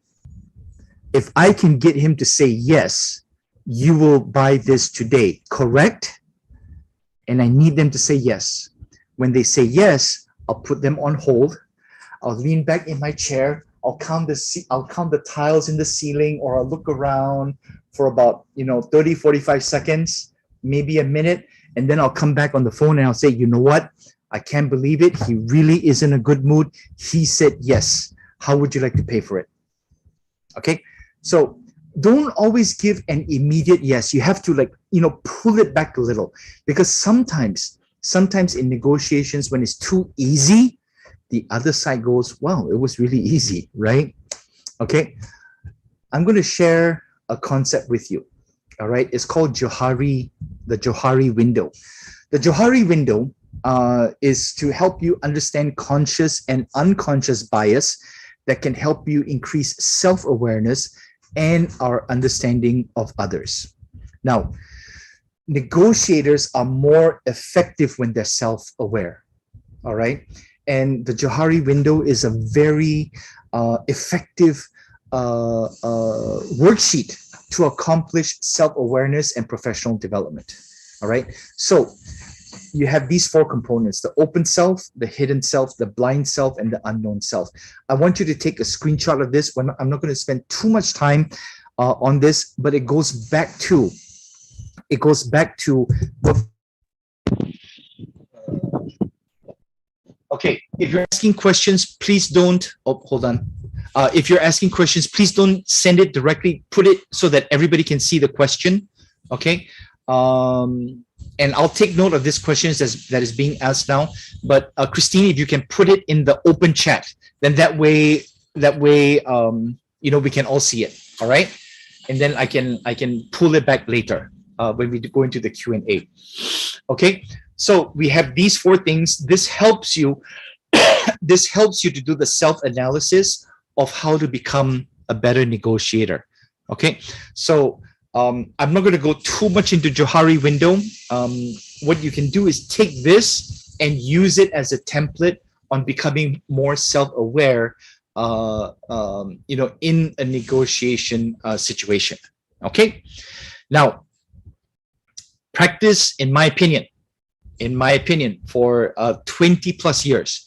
This is my opinion for 20 plus years. Practice does not make perfect. I know some people are going, what? Right? Practice does not make perfect. Only perfect practice makes perfect. All the things that you heard me share with you, you don't need to know all of these. All right? Okay? What you need to do is you need to pick a few. Practice it, learn it, practice it, and implement. And if you're able to do that, you can become a better negotiator, literally, ladies and gentlemen, literally overnight. Okay. Now, I have some assignments and homework for you. Okay. The assignment and homework is to watch some movies. Okay. So these are some movies that I would suggest that you take a look at, because they really showcase negotiation. Okay, The Godfather, classic. If you have never seen The Godfather, please go and watch this movie. Okay, the masterful negotiation scenes. With the character Don Vito Corleone, played by Marlon Brando. His demeanor, his strategic thinking, and ability to read people makes him a compelling negotiator. Then we got Aaron Brockovich, Social Network. If Moneyball with Brad Pitt and what's that guy's name? Forgot his name. The other guy, Jonah Hill, right? So you got Brad Pitt and Jonah Hill. Moneyball. I'll tell you, ladies and gentlemen, literally the whole movie is a negotiation. Then you got Margin Call, Glengarry Glen Ross, The Negotiator. The Negotiator with Samuel L. Jackson. The name of the movie is The Negotiator. The Imitation Game. Yeah, I know, right, Mitzi? I watched all of them. I've watched all of them several times. Okay. Then we got The Imitation Game. The Imitation Game is a movie about Alan Turing. Alan Turing, known as the father of the computer, right? During World War II, if I recall. Watch that. He's had to negotiate for everything in his life. All right. So if you allow me to give you an assignment, watch these movies. You don't have to watch them all tonight. Some of these are on Netflix if you have it. All of these you can find somewhere. In fact, if you have Netflix, I believe Moneyball for sure is on Netflix. Okay, so with that, we'll get into the Q&A. But before we get into the Q&A, I want to mention these, Irish, okay, and ladies and gentlemen, we have some free webinars conducted by myself. Let's see, we have AI and Chat GPT. Okay, we're going to do that on September 6th.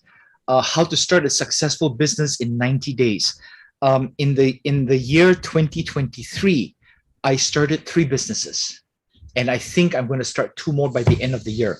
And I'm going to talk to you through how to start a business and make it successful. All right, that's going to be on let's see, September. When is that? September 6th. Oh, no, it's different days. It's different days. Yeah, maybe I got the days mixed up. And ladies and gentlemen, if you're in business, if you're in sales, if you work in a company, you must know how to use social media. Okay. Thank you, Joy. Thank you so much. Okay. So it's a whole day. It's a whole day event. It's a hybrid. If you want to have good food, and if you're in the Manila area, right, Irish, go and have good food. I'll be on the screen, and I'm going to share so much awesome, great information on social media marketing, advertising, Facebook, LinkedIn, all those things. None of it is theory. I'm going to show you actual case examples that I am doing right now. All right. And then I think in September 13th, we have marketing, communications, and promotions. If you want to attend the free sessions, there's 2 that's coming up. Please watch out for emails from ARIVA, or you just call Irish or one of the wonderful, wonderful people at ARIVA and tell them, hey, what else is Chris doing? All right. So with that, let's get back to the Q&A. And I want to say thank you to everyone for listening and paying attention. And we can, Irish, I'll turn it to you to handle the Q&A. I think there is one question that was sent to me. I don't know if you can see it. It was from Christine. Should I read it out, or can you see it? Sure, go ahead. But before that, Coach Chris, I would like to advise our participants to please type in their questions in the chat box. Or if you want to ask your questions live, kindly click the raise hand button, wait for us to acknowledge your name, and then you can unmute your audio and ask your questions live. So let's get started, because I have a handful of questions here. Okay. Okay. Go Do you ahead. want me to read the first one? Go. Okay. So Christine asks, what if I'm the one who's selling? What's the greatest method to persuade someone if I can't make them the deal that they want? Okay. It's not so much, Christine, it's not so much that you cannot make them the deal that they want. All right. You see, if you're the one selling, you have to make them want what you have more than the money that they have in their wallet. Okay. You have to make them want and salivate and desire what you are selling more than the money that's in their pocket. And that's really the simplest answer. The way to do that is to establish that they need it and they want it. And if they need it and want it, how do you do that? So we backtrack a little, right? So we've been backtracking, right? So in order to be able to do that, you have to say, this is the benefit you're going to get, not the feature. This is how you're going to be able to sleep at night. This is how you're going to save money. This is how you're going to save time. This is how you're going to be more secure. This is how you're going to be more happy. So you have to sell emotions. If you can sell the emotion, they're going to buy from you. I'll just mention this very quickly. Okay. Have you ever wanted something so bad that you didn't care about the price because they did something to make you feel that way? Okay. I hope that answered your question. Okay. So Irish, please go ahead with the other questions whenever you like. Yes, that is value proposition, right, Coach Chris? Correct. Okay, another question from Alexander Maza. What are your Yes. tips to be more confident in dealing with big names in the industry? Okay. Confidence is not a talent. Confidence is a skill. So the easiest way to explain this is, how do you get confidence? Confidence comes from competence. Okay? Competence comes from practicing something every day. Competence comes from practice, and the practice comes from a skill that you develop. And that's how you become more confident. You cannot be more confident like, oh, wow, come on. It lasts for a few seconds. It lasts for a few seconds, it lasts for a few hours, it lasts for a few days. Okay. But if you want an everlasting change, learn the skill, practice it until you become competent, and then you will have confidence. Okay. And don't be awed by big names. All right. Big names still eat. And I'll be a little rude here, yeah, Irish. Big names still eat. They still use the bathroom, the CR, same as us. Okay. So don't be awed by big names. I hope that makes sense. I agree. Okay, another question. Well, actually, we're doing negotiations every day in our life, personal and Right. life. So at the end of the day, all we wanted to have is to have a win-win situation and also compromise. Okay. Next question is from Eric Jefferson Diego. How does body language affect the conversation? Can you give me some tips to be effective, convincing speaker? Okay. That comes to confidence again. Okay. So if you all look at me, which one looks, not feels yet, which one looks more confident? A or B? Okay. I think it's B, right? So body language, body posture. When you're speaking, use a little bit more hand gestures. When they're talking, write down some of the points that they're making, right? Lean in when you want to share something. When they're talking, this is what I do. When they're talking, to activate, and this is me, yeah. When they're talking, I want to activate my active listening. So I'll look at them, but I'll turn a little bit so it looks, I show them that I'm listening to them.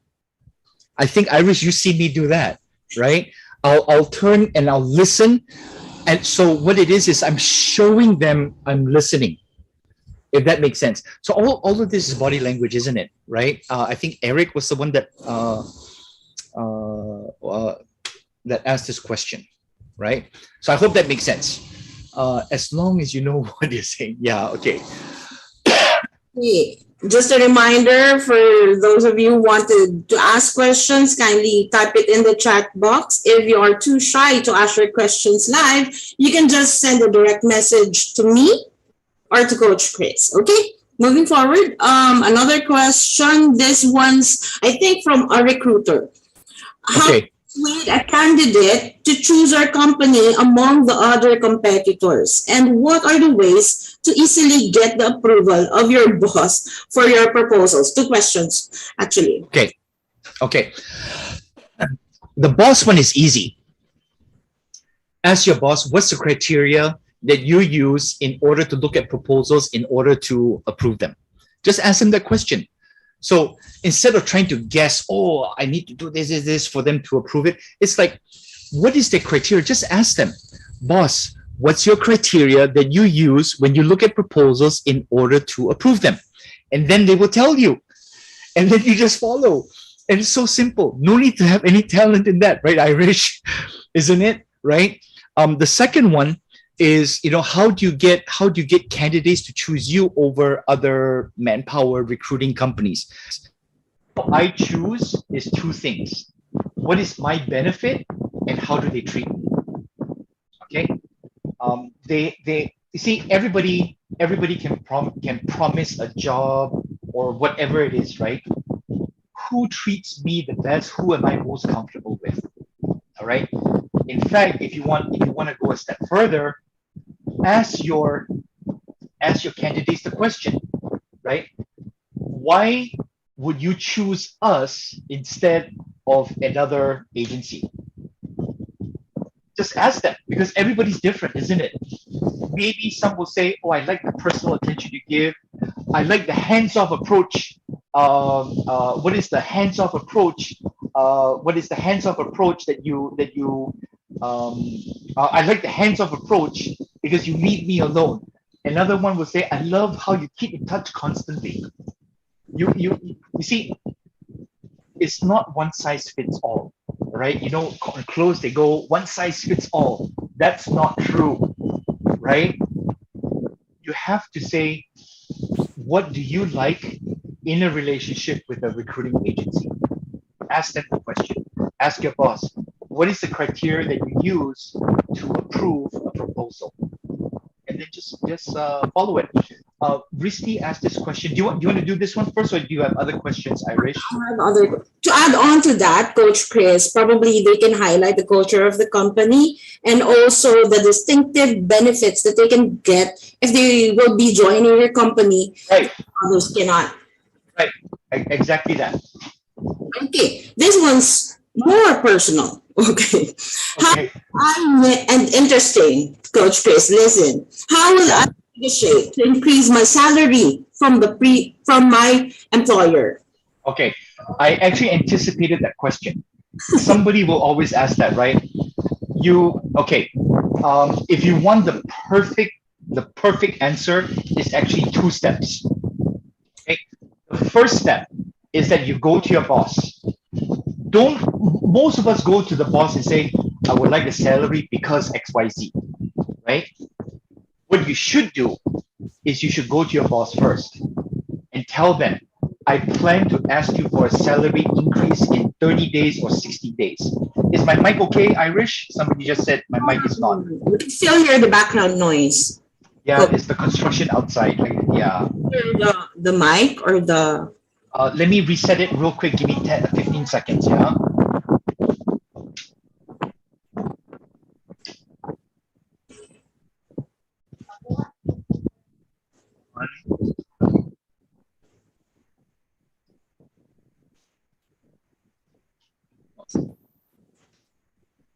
Once again, guys, type in your questions in the chat box.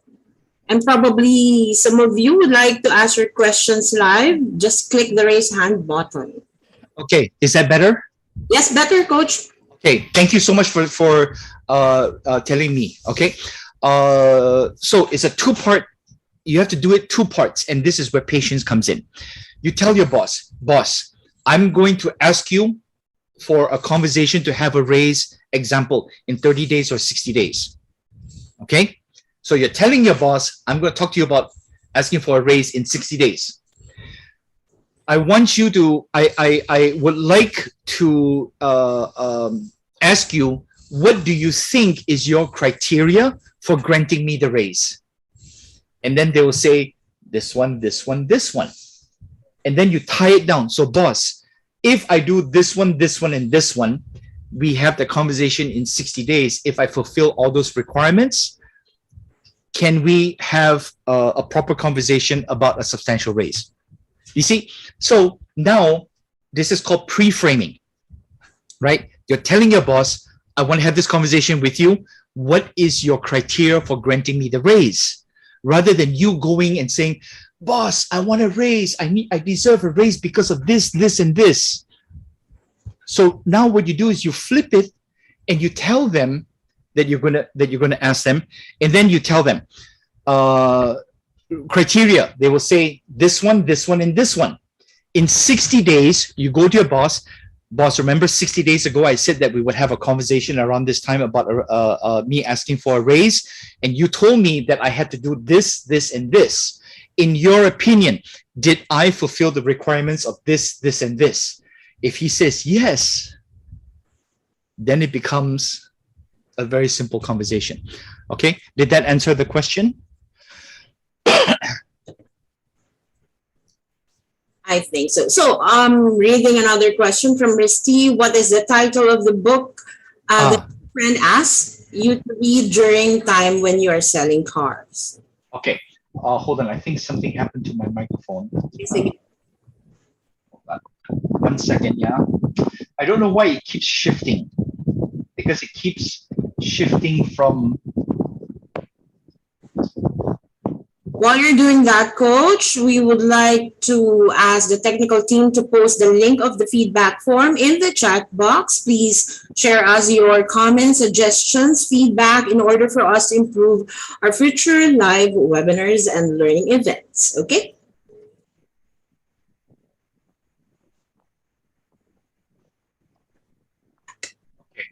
I know that this microphone is a little bit scratchy. I think it's time to replace my current one, and it's sad because it's quite nice. But if it's not working, I'm going to replace it. But anyway, okay, the book that I read, it is called Unlimited Selling Power.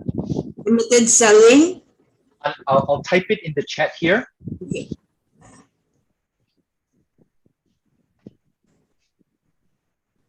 In fact, this is what I'll do. I actually have a PDF of the book, Irish.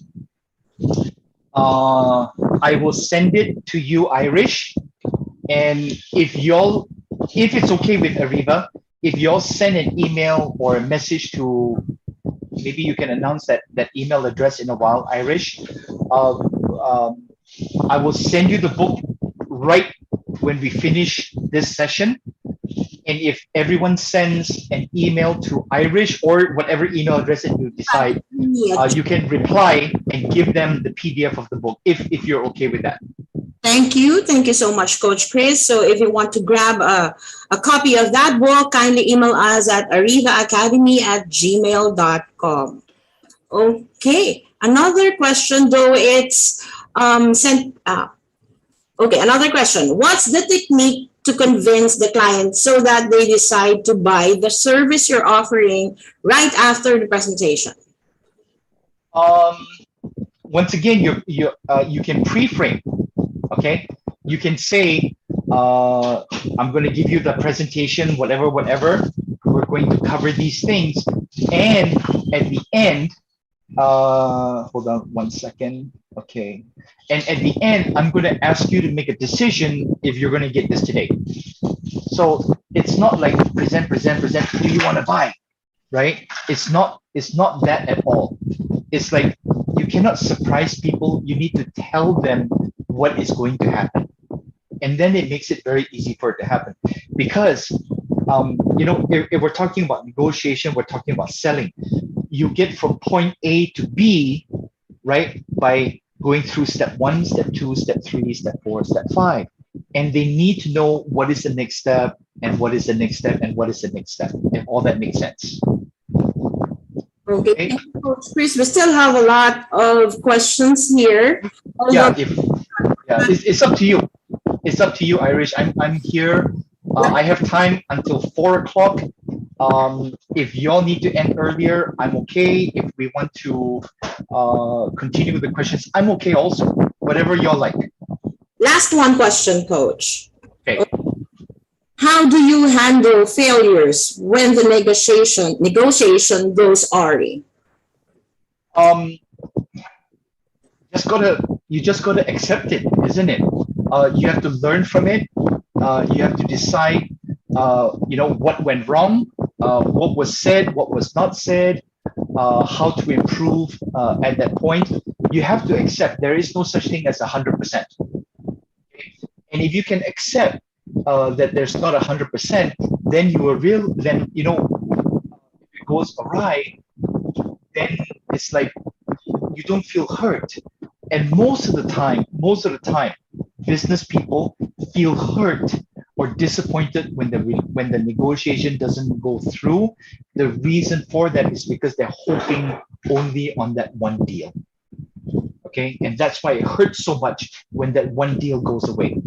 Now, if you make yourself consistent and you make yourself successful, okay, then you would know that not every conversation and not every negotiation scenario is going to go in your favor. You have to, okay, I'll give you an example. In sales, we have what's called a closing ratio.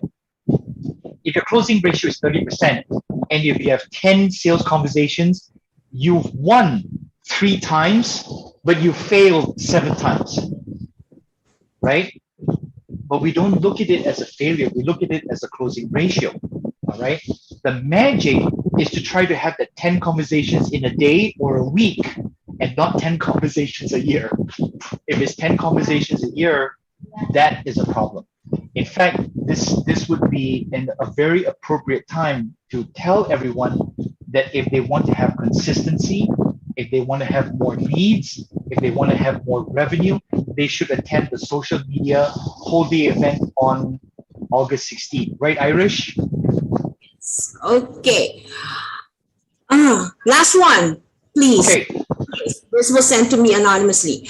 How to start a conversation with someone who's on a higher level? How can I connect with them from introducing myself to asking or negotiating? Okay.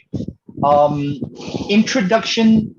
Okay, you cannot say, hello, I want to negotiate with you. You cannot do that. Then it becomes extremely inappropriate. Okay. You have to do the introduction. You have to do the introduction, and then you have to you have to ask permission. And you know, it's not just the high names. It's actually everybody. If you treat the high names different than you treat, you know, the normal people, that's a problem for me. Okay, maybe you can give a bit more attention. You can give a bit more deference, like, oh yeah, you know, like that. But you know what? I've sold to extremely high levels. I'm talking about leaders of countries. Okay, when no matter what level, I don't go, oh, you're the leader of this country, you're the this, you're the that. No, you have something that they should want. All right, and it's your job to demonstrate to them that they should get it from you. Okay, and how do you do that?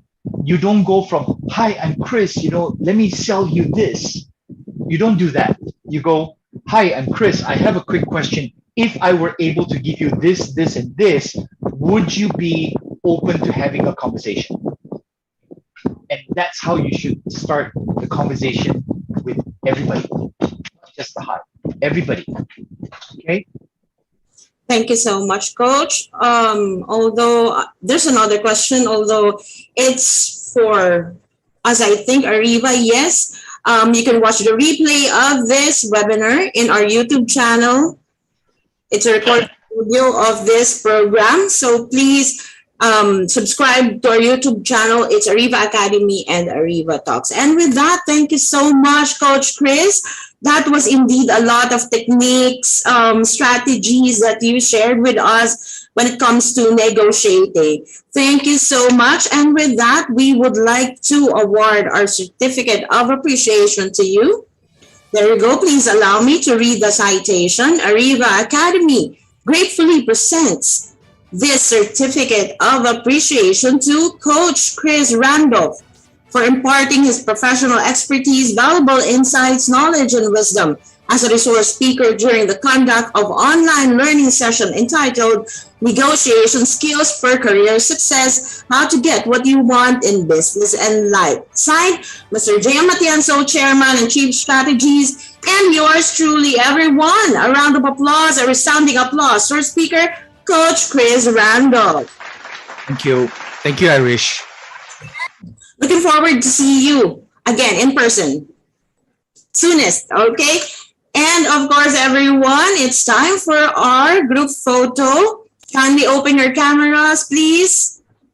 There you go. And we would appreciate your comments, your feedback. ARIVA team, kindly post once again the link of the feedback form in the chat box. And also for the live stream participants, we will be posting the feedback link as well. There you go. Thank you so much, everyone, for joining us on a Friday afternoon in spite of your busy schedules. Thank you, thank you. And with that, may I call on Jack to assist us on our final group photo. Thank you, Miss Irish. And now I encourage everyone to open your camera for the two-shot of group photo. For the first shot, can you give me a wonderful smile? Okay, can you give me a wonderful smile? Come on, guys. Smiles, everyone. Yes, come on, guys. And okay, ready? In 3, 2, 1.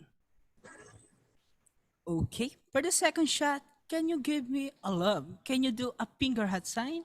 Finger heart. Hearts. Guys, come on, guys. Okay. Okay, finger heart, everyone. If you're ready, in 3, 2, 1.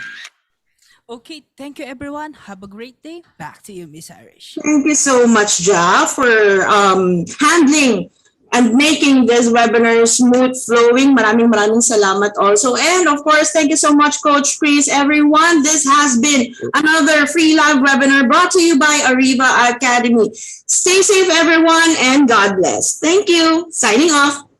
Thank you. Thank you, everyone. Blessings for all of us. Bye-bye. Bye.